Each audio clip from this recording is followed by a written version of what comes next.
In his lecture on the Law of Eschatological Convergence, Professor Jiang attempts to explain how various religious end-times narratives, including Jewish, Christian, Islamic, Catholic, Orthodox, and even Masonic traditions, interact with contemporary geopolitics.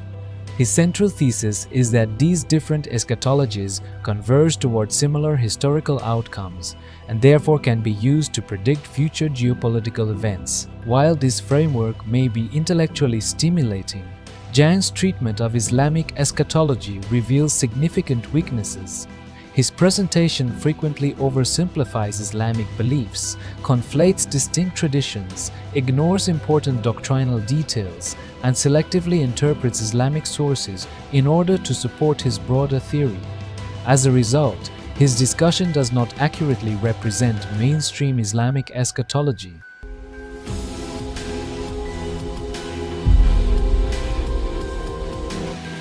One of the most obvious problems is the extreme reduction of Islamic eschatology to a few political concepts.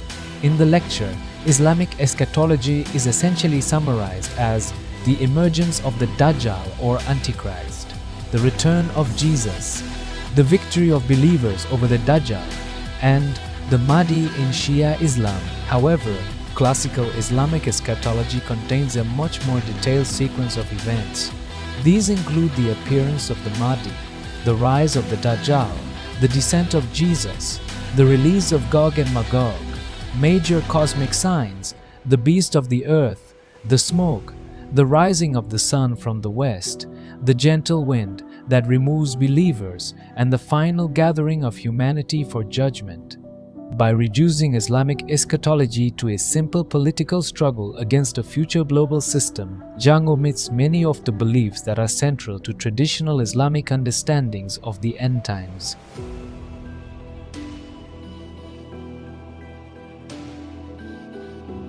Jiang also presents Shia eschatology in an overly simplistic manner.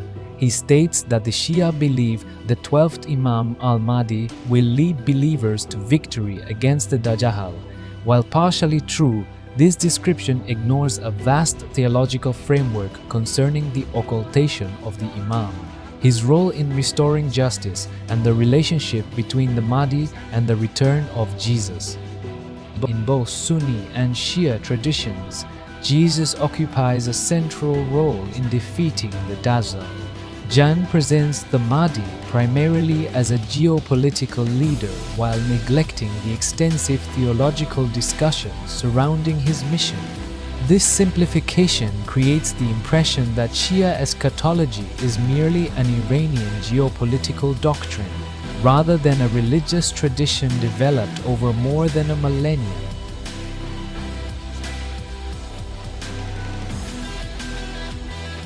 One of Jiang's most problematic claims concerns Gog and Magog. Throughout the lecture, he repeatedly associates the future war of Gog and Magog with modern geopolitical actors such as Russia and Iran. He treats Gog and Magog primarily as states or military alliances that will participate in a future war. Traditional Islamic eschatology presents a very different picture. Gog and Magog are described as a vast human population that emerges after the return of Jesus. They are released from a barrier built by Dul-Qarnayn and spread destruction across the earth until God Himself destroys them through divine intervention.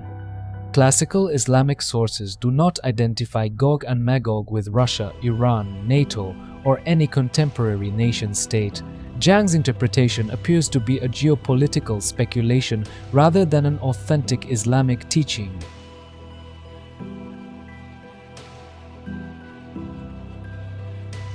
A recurring issue in the lecture is Jiang's tendency to interpret Islamic eschatology through concepts borrowed from Christian apocalyptic traditions. He constructs a framework in which Christian Zionists anticipate the Antichrist. Freemasons allegedly seek to create a global Pax Judaica, and Muslims identify this system as the Dajjal. This presentation makes Islamic eschatology appear largely reactive to Christian eschatology. However, Islamic end-time teachings developed within their own scriptural and theological traditions. The Dajjal is not simply an Islamic label for a future surveillance state or global government. Classical Islamic texts describe him as a specific eschatological figure who possesses extraordinary deceptive powers and claims divinity. Jiang's interpretation replaces traditional theology with a modern political narrative.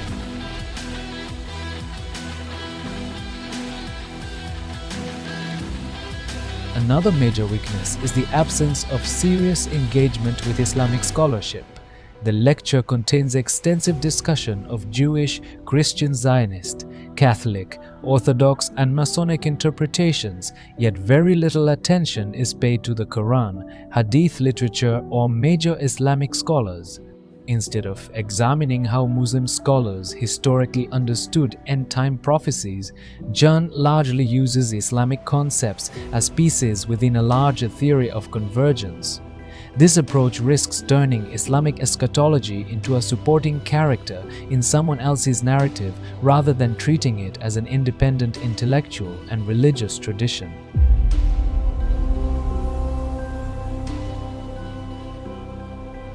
Perhaps the most fundamental problem is Jiang's assumption that religious prophecies should be interpreted primarily as geopolitical scripts.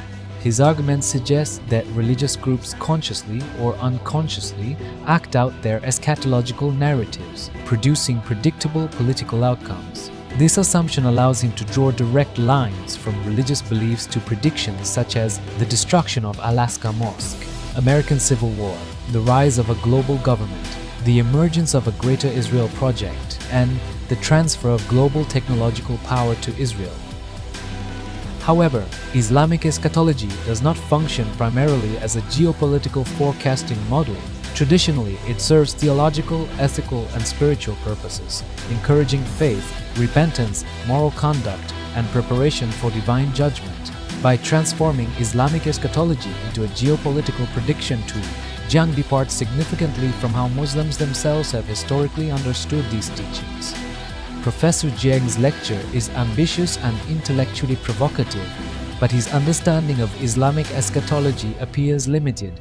He reduces a rich and complex religious tradition to a handful of political symbols, blurs important distinctions between Sunni and Shi'a beliefs, misrepresents concepts such as Gog and Magog, and interprets Islamic teachings through a framework largely derived from his own theory of eschatological convergence. The result is not a presentation of Islamic eschatology as understood by mainstream Muslim scholarship. Rather, it is a reinterpretation of Islamic concepts designed to fit a broader geopolitical theory. Consequently, while Jiang's lecture may be valuable as a speculative exercise in comparative religion and geopolitics, it should not be regarded as a reliable account of Islamic eschatology itself.